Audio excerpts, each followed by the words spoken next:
আজকের এই ভিডিওটা অতি গুরুত্বপূর্ণ।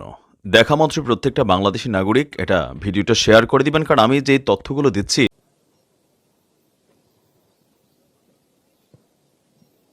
উপস্থিত সুধী, বাংলাদেশ সেনাবাহিনী যুদ্ধক্ষেত্রে দৃঢ় মনোবল, অত্যাধুনিক প্রযুক্তি এবং উন্নত প্রশিক্ষণ দ্বারা নিজেদের সক্ষমতাকে এক অনন্য উচ্চতায় নিয়ে গেছে।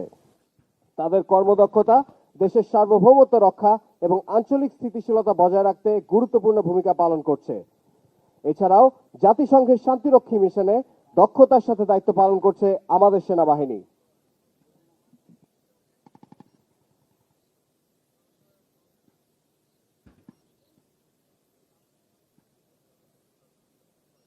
সুধীবৃন্দ, একটি প্রচলিত প্রবাদ আছে, আক্রমণই আত্মরক্ষার শ্রেষ্ঠ উপায়। এই মূল মন্ত্রে দীক্ষিত হয়ে 105 পদাতিক ব্রিগেডের সৈন্যরা অকুতোভয় স্পৃহা নিয়ে শত্রুকে নির্মূল করতে অগ্রসর হচ্ছে।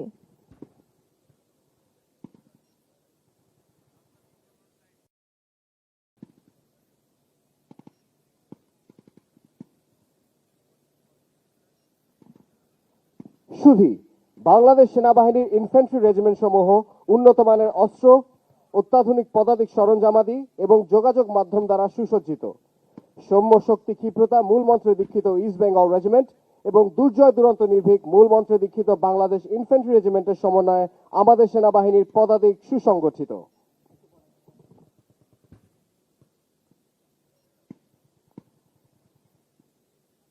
সমূহ অগ্রগামী সৈন্যদের দিকে গতির সাথে ধেয়ে যাচ্ছে। সুধী, বিমান বাহিনীর F7BG-1 বিমানগুলো এখন শত্রু প্রতিরক্ষা অবস্থানে ক্লোজ এয়ার সাপোর্টের জন্য বোমা বর্ষণ শুরু করেছে। উল্লেখযোগ্যভাবে এই মিশনে F7 বিমান দক্ষতা ও সমন্বয়ের সঙ্গে অংশ নিচ্ছে।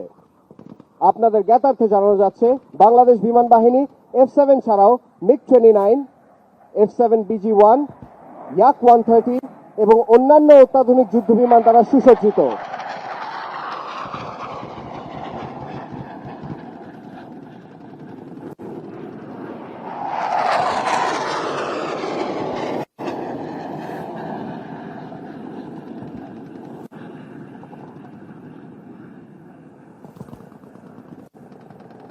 এই সকল বিমান ছাড়াও armed helicopter, Leonardo Falco unmanned aerial vehicle এবং অত্যাধুনিক প্রযুক্তির রেডার বিমান বাহিনীকে আরো শক্তিধর করে তুলেছে। বাংলাদেশ বিমান বাহিনী আমাদের আকাশকে সকল প্রকার অশুভ শক্তি থেকে মুক্ত রাখতে সবসময় সদা প্রস্তুত। আসসালামু আলাইকুম। আজকে সবার সঙ্গে দেখা করার সুযোগ পেয়ে অত্যন্ত আনন্দিত হলাম। বিশেষ করে যে মহড়া দেখলাম, যুদ্ধের মহড়া, অত্যন্ত সুপরিকল্পিতভাবে এবং সুন্দরভাবে এটা আয়োজন করা এবং সেটা বাস্তবায়ন করার জন্য যারা এটাতে অংশগ্রহণ করেছে তাদের সবাইকে অভিনন্দন জানাচ্ছি। সবাই আমরা হাততালি দিলাম তাদের জন্য।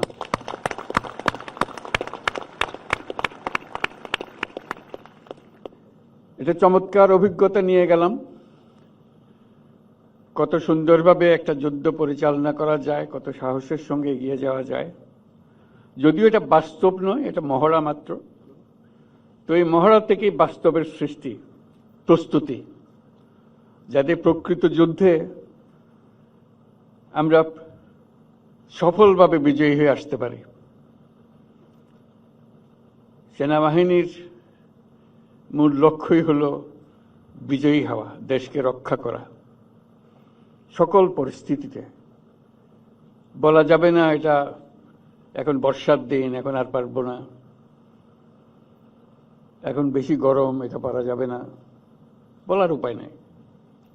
যে কোনো মুহূর্তে যে যে অবস্থায় আছে না কেন, প্রয়োজনে যুদ্ধে ঝাঁপিয়ে পড়তে হয় পূর্ণ সাহস এবং পূর্ণ প্রস্তুতি নিয়ে।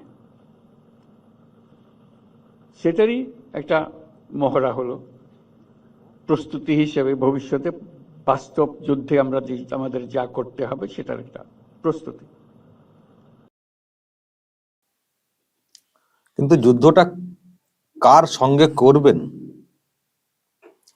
প্রস্তুতি তো নিচ্ছেন ঠিক আছে, একটা মহড়া হয়েছে, ঠিক আছে, কিন্তু যুদ্ধটা কার সঙ্গে করবেন আপনারা, বা কার সঙ্গে লড়লে জিততে পারবেন, কাকে মানে কার সঙ্গে লড়বেন? হুম, মহড়া করেছেন, কত কিসব করেছেন, দেখে সন্তুষ্ট হয়েছেন, কিসব বিমান বাহিনী দুটো একটা কিছু ফেলেছে, ছবি টবি এসছে, এইসব হয়েছে। দর্শক, আমি ওখানে সবটা প্রথমে দেখাতে পারিনি, এই যে আর কি সব হয়েছে, সব ঠিক আছে। ডক্টর ইউনূস খুব খুশি হয়েছেন দেখে শুনে, এসব ওঠানামা দেখে শুনে খুশি হয়েছেন আর কি, প্রশিক্ষণের মানে যুদ্ধ মহড়া।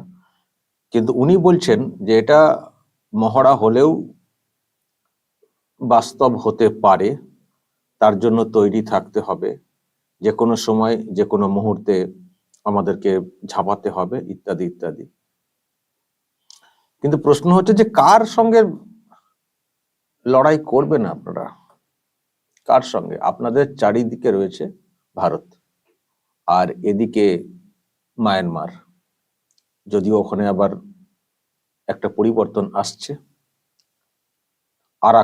আরাকান আর্মি ওদিকে সংঘবদ্ধ হয়ে একটা নতুন দেশ গঠনের চেষ্টা করছে, যেটা পরিষ্কার। তো ফলে যুদ্ধ যদি প্রতিবেশীর সঙ্গে লাগতে চান আপনারা, তো কার সঙ্গে লাগবেন?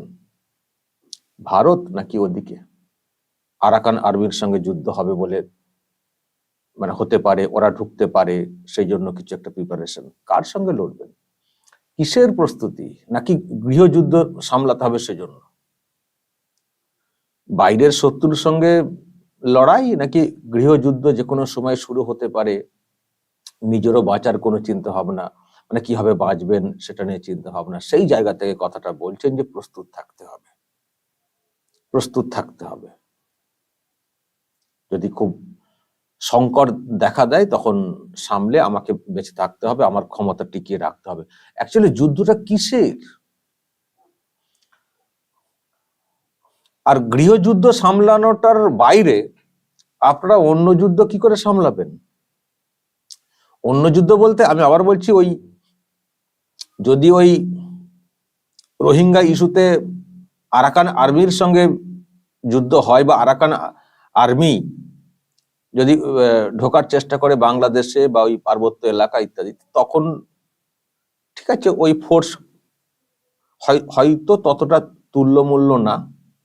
যদি আমাদের ভারতের সঙ্গে তুল্যমূল্য করতে চাই সেই জায়গাতে, ঠিক আছে, মানে ওই দিকটা যদি ভেবে থাকেন, ভেবে করতে পারেন। ভাবারও কারণ আছে, কারণ ওদিক থেকে তো ঢোকার একটা চেষ্টা, আরাকান আর্মি বলে একটা খবরটা ওর মার্কেটে তো আসে। এখন যদি তারা ঢুকে পড়েনি, কিন্তু আশঙ্কার একটা জায়গা থাকতে পারে। বা রোহিঙ্গাদেরকে ফেরত পাঠানোর বিষয়ে বাংলাদেশ যে তৎপরতা দেখানোর চেষ্টা করছে, সেটাকে যাতে একেবারে বানচাল করে দেওয়া যায়, বা ওই ধরনের চিন্তা ভাবনা বাংলাদেশ আদৌ না করে, সেই জন্য খানিকটা সবক শেখানোরও কাজ করতে পারে আগামী দিনে আরাকান আর্মি। বা রোহিঙ্গাদেরকে ফেরত পাঠানোর চেষ্টা করলে বাংলাদেশ, তাদের সঙ্গে হয়তো একটা লড়াইয়ের জায়গা তৈরি হতে পারে। বা আরো রোহিঙ্গাদেরকে পাঠিয়ে দেওয়ার একটা চলছে না এইসব ব্যাপারে। তো সেই জায়গা থেকে হয়তো নিজেদের শক্তির খানিকটা দেখানোর মানে প্রদর্শনের যে ব্যাপারটা, সেটা হতে পারে। কিন্তু তার বাইরে আর কি হতে পারে? ভারতকে দেখাচ্ছেন নাকি শক্তি? ভারতকে দেখাচ্ছেন? তবে দর্শক, জানি না ওনারা কি ভাবনা থেকে করছেন। তবে আমি আর একটা কথা শুনছিলাম, ওনাদের এই যে প্রোগ্রামটা হয়েছে, এটা নাকি শীতকালীন যুদ্ধ মহড়া, মানে এটা রুটিন, এরকম হয়ে থাকে। এইরকম মানে এটাও ভাববার কোনো কারণ নেই ডিরেক্টলি যে আমাদেরকে ভয় দেখানোর জন্য করছে। এটা নাকি রুটিন, এটা এরকম হয়ে থাকে, রুটিন মাফিক হয়ে থাকে, আমাদের দেশেও হয়ে থাকে, সেটা কোনো কথা না। তো যদি রুটিন মাফিক হয়ে থাকে, ঠিক আছে। কিন্তু যদি কাউকে, তবে রুটিন মাফিক হলেও এই ডক্টর ইউনূসের ওই যে কথাটা কোথাও আপত্তি তৈরি করছে আমাদের কাছে, যে মানে প্রস্তুত থাকার কথা। তারপরে এবার বলবেন যে ওনার দেশের ব্যাপারে তো উনি তো বলবেন প্রস্তুত থাকার কথা, সেটা ঠিক আছে। কিন্তু যেটা আমি বলতে চাই, যে যদি এই বক্তব্যের মাধ্যমে ভারতকে কিছু বার্তা দেওয়ার চেষ্টা হয়, তাহলে বলবো সেটা মূর্খামি। ডক্টর ইউনূসের কোনো আইডিয়াই নেই, সেনাবাহিনী, যুদ্ধ এইসব নিয়ে কোনো আইডিয়াই নেই। আর উনি তো শান্তিতে পুরস্কার পেয়েছেন, ওনার তো এইসব আইডিয়া থাকার কথাও না। ফলে এই যে কথাটা হুট করে বলে ফেলা, প্রস্তুত থাকতে হবে যে কোনো সময় করতে। আবারও বলছি, কোন ভাবনা থেকে উনি বলেছেন সেটা আমাদের এক্স্যাক্টলি জানা সম্ভব না। হতে পারে গৃহযুদ্ধ, বা হতে পারে ওদিকটা আরাকান আর্মি ওই হতে পারে। কিন্তু এর বাইরে যদি ভারত সম্পর্কে ভেবে কথা বলে থাকেন, তাহলে বলবো চরম মূর্খামির পরিচয় দিচ্ছেন। কারণ আমার মনে হয় না ভারতের তরফ থেকে এইগুলোকে কোনো পাত্তা দেওয়া হচ্ছে বলে। কিছু কিছু মিডিয়া হয়তো একটা সেন্সেশন ক্রিয়েট করতে পারে। আমি দেখছিলাম অবশ্য, মানে আমাদের ভারতের কিছু কিছু মিডিয়া এটাকে এমন করে বলছে যেন ভারতের বিরুদ্ধে যুদ্ধ ঘোষণা করে দিচ্ছে বাংলাদেশ। এত ভাববার কোনো কারণ নেই। ওনাদের যিনি সেনা প্রধান, ওই যে দাঁড়িয়ে রয়েছেন ওয়াকারুজ্জামান, আশা করি উনি ভালো করে বোঝেন ওনার কতটা স্ট্রেংথ। সেই জন্য কিছুদিন আগে প্রথম আলোকে একটা ইন্টারভিউ দিয়েছেন, সেখানে সুসম্পর্কের বার্তা দিয়েছেন। বলেছেন যে আমাদেরও বিষয়টা ন্যায্যতার, মানে আমাদেরও দাবিগুলো আছে, ওদেরও দাবিগুলো থাকবে, কিন্তু কারো কোনো কৌশলে আমরা আঘাত করব না। মানে উভয় দেশের মধ্যে সুসম্পর্ক বজায় রেখে চলারই কার্যত একটা কথা দেওয়ার, মানে বার্তা দেওয়ার চেষ্টা করেছেন সেনা প্রধান। কারণ উনি ভালো করে জানেন যে এর বাইরে আমাদের কোনো জায়গা নেই। ভারতের সঙ্গে লাগা মানে মূর্খামি, একটা ফেলে দিলেই সর্বনাশ। উনি ভালো করে বোঝেন। আর ইনি শান্তিতে পুরস্কার পেয়েছেন, নোবেল পুরস্কার, সরকারে এসছেন, ভাবছেন বিরাট কিছু ব্যাপার। বাস্তবের সঙ্গে হয়তো তফাৎটা আছে। তো সেই জন্য উনি এরকম যুদ্ধ কথাটা বলার চেষ্টা করছেন। তো এই হচ্ছে ব্যাপার। দর্শক, ভারতের তরফ থেকে আমার মনে হয় না খুব বেশি গুরুত্ব দেওয়ার কোনো প্রয়োজন রয়েছে। প্রথমত এটা রুটিন, মানে মহড়া, এটা এত সিরিয়াসলি নেওয়া উচিত না। আর যদি সিরিয়াসলি বলার চেষ্টা হয়ে থাকে, এই দুটো বিমান উড়িয়ে বা এই ট্যাঙ্কার এসব কি সব দেখানো হচ্ছিল, চরম মূর্খামি। ভারত এগুলোকে পাত্তা দেয় না, পাত্তা দেওয়ার কথা না। ওনারা যতই এইসব করে যান, যদি একবার ফোঁস করার চেষ্টা করেন সেনাবাহিনীর তরফ থেকে, মানুষজন করছেন, কিছু অবুঝ মূর্খ লোক বলছেন, আওকাত বোঝেন না তারা বলছেন, সেগুলোকে হয়তো ভারত সরকার সে অর্থে গুরুত্ব দিতে নারাজ। কিন্তু দেশীয় ভাবে সেনা প্রধান বা সেনাদের তরফ থেকে যদি কোথাও সত্যি যুদ্ধ খেলার ইঙ্গিত দেওয়ার চেষ্টা করে, তখন ভারত সিরিয়াসলি নেবে। আর ভারত যদি একবার সিরিয়াসলি নিয়ে ফেলে, কি হবে বাংলাদেশের, এবং সেটা কতক্ষণের মধ্যে সম্ভব, আশা করি ওখানকার, আমরা বলবো না, ওখানকার যারা একটু খোঁজ খবর রাখেন বা ওই সেনা প্রধান যিনি আছেন, উনি ভালো করে বোঝেন। আর যদি বলেন যে না আমাদেরকে সাপোর্ট করবে অমক তমক দেশ, সেই আশাতেই বুক বেঁধে